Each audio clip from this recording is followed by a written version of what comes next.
Fala, eu sou o Emanuel do Responde Aí. Vamos fazer um exercício sobre o caso escalar? Então, cara, o exercício que nós queremos resolver aqui nos pede para que calculemos a área desse paraboloide hiperbólico, cuja equação é dada por esta daqui, e ele está delimitado pelos cilindros de raio 1 e raio raiz de 2. Bem, a primeira coisa que precisamos de fazer aqui, que é fundamental, é verificar como nós vamos resolver este problema. E como queremos uma área de uma superfície, basta a gente analisar a teoria que nos fala que a área de superfície é uma integral de superfície do caso escalar de 1ds em cima da superfície que queremos calcular a área. Bem, como estamos trabalhando com uma integral de superfície, seria muito legal se nós soubéssemos com que superfície estamos trabalhando, certo? E bem, pelo próprio enunciado, essa superfície ela é um paraboloide, né? E se desenhássemos esse paraboloide aqui no espaço tridimensional x, y e z, a gente obteria o seu desenho, que nada mais é do que este carinha aqui, ó, que nós carinhosamente o chamamos de sela. Afinal de contas, ele se parece muito com uma sela de cavalo, certo? Bem, mas nós não queremos esse paraboloide todo, até porque ele é infinito, né? Ele se estende aqui toda a vida. Então, por isso que nós delimitamos esse paraboloide pelos cilindros de raio 1, um pouquinho menor, e o raio raiz de 2, um pouquinho maior. Então, a gente ganha que a nossa superfície nada mais é do que esse carinha aqui rachurado, ó, em cima do paraboloide, mas dentro desses cilindros. Pegou a ideia? Agora, eu sei exatamente o que você está pensando. Você deve estar pensando algo assim, ó. Nossa, mas eu vou ter que desenhar esse paraboloide aí na hora da minha prova? Ele é muito complicado. Sim, mas não necessariamente você vai precisar de desenhá-lo na hora da sua prova. Na verdade, eu que sou um amante das artes e que decidi trazer esse gráfico aí para você enxergar um pouco melhor, mas não há muita necessidade. Sabe por quê? Porque, para falar a verdade, o que a gente quer não é nem a superfície S, e sim a parametrização dela. E esse é um passo fundamental, ok? Mas não haveria necessidade de visualizar a superfície. Afinal de contas, essa superfície que estamos trabalhando, ela tem uma equação que está explicitamente escrita em função de y e de x. Logo, o que nos sugere uma parametrização que chamamos parametrização explícita. E essa parametrização, basta a gente trocar x por x, o y por y, e o z vira essa própria equação aqui em função de x e y. Se a gente colocar isso aí em termos bonitinhos, a nossa parametrização é essa função aqui. Percebeu que a gente nem precisou de analisar a superfície para fazer isso? Agora, uma outra coisa que a gente precisa de lembrar aqui é de falar onde x e y está variando. Afinal de contas, a gente nunca deve sair de uma parametrização sem fazer esse passo, certo? Sem concluir essa etapa. Bem, aqui também não é muito complicado. Afinal de contas, o nosso próprio enunciado já nos disse que essa superfície está variando dentro de dois cilindros. Um cilindro menor de raio 1 e um cilindro um pouquinho maior de raio raiz de 2. Se a gente visualizar de cima para baixo, é exatamente essa configuração que nós vamos obter aí. E x e y estão variando nessa área rachuradazinha aí que eu chamei de regiãozinha D. Sacou a ideia? E bem, percebeu que a gente nem olhou a superfície para obter essa informação? Mas repare que se a gente olhássemos para a superfície, nós obteríamos a mesma coisa. Afinal de contas, a gente estaria olhando de cima para baixo aqui e obteríamos essa visualização aqui novamente. Pegou a ideia? Bem, mas agora o nosso próximo passo será encontrar o termo ds daquela integral de superfície que queremos. E aqui também não há mistérios. Afinal de contas, basta que a gente aplique a teoria, onde o ds, né, é dado por módulo do vetor normal dx dy. E esse vetor normal superfície aqui, ele também tem a formulazinha dele, né? Que nada mais é do que o produto vetorial entre a derivada da parametrização em relação a x e a derivada da parametrização em relação a y. Se lembrarmos que essa parametrização é essa daqui, né? Nós acabamos de vê-la ali atrás.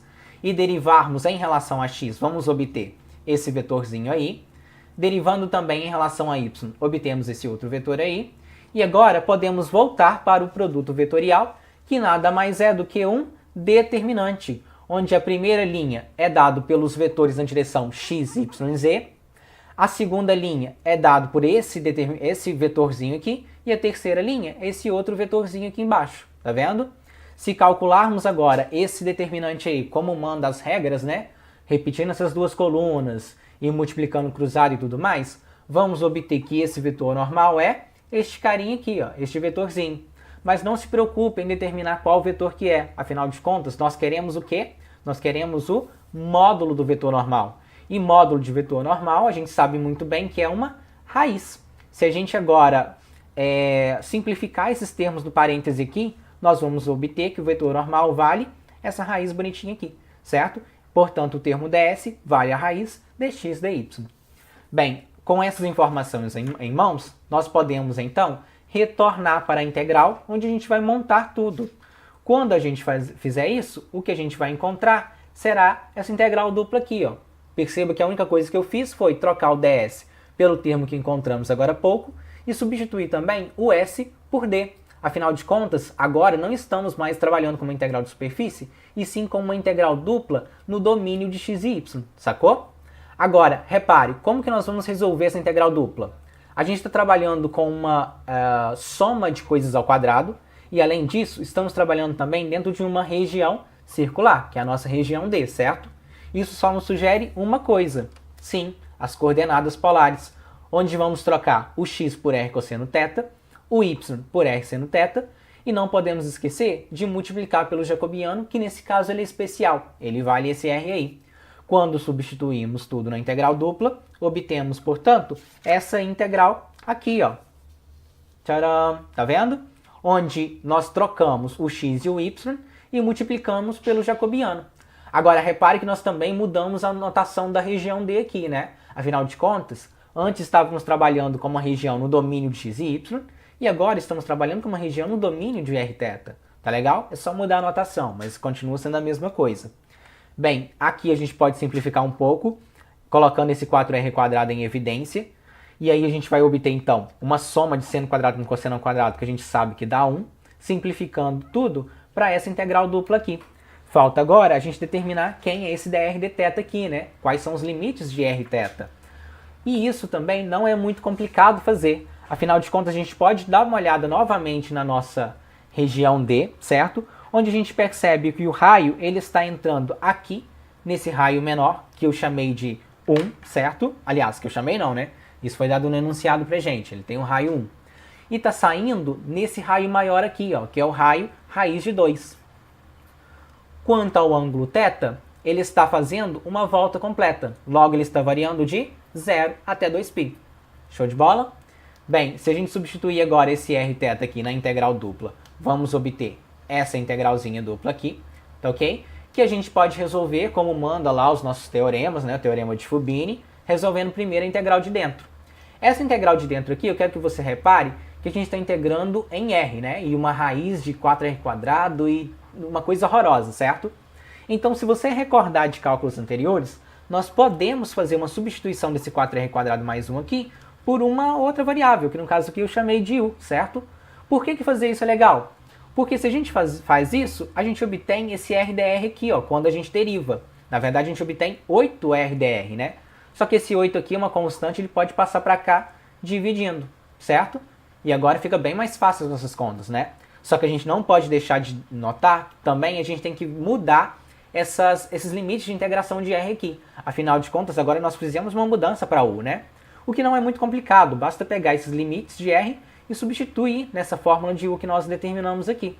Então, quando fazemos isso e jogamos raiz de 2 lá dentro, obtemos que u é igual a 9, e se fizermos o mesmo para r igual a 1, obtemos que u valerá 5. Quando a gente substitui esses dados aqui, esses 4 dados, dentro dessa integral dupla, o que vamos obter é essa integral dupla aqui. E esta sim é uma integral dupla que a gente pode resolver primeiro a integral de dentro, bem mais simples, essa daí já sai direto, e depois calcula a integral de fora, como manda o nosso amigo Fubini, obtendo, portanto, o seguinte resultado. π dividido por 6, que multiplica 27 menos 5 raiz de 5. E esse é justamente o resultado daquela integral de superfície, da área que a gente queria. E aí, cara, esse vídeo te ajudou? Responde aí pra gente. Valeu!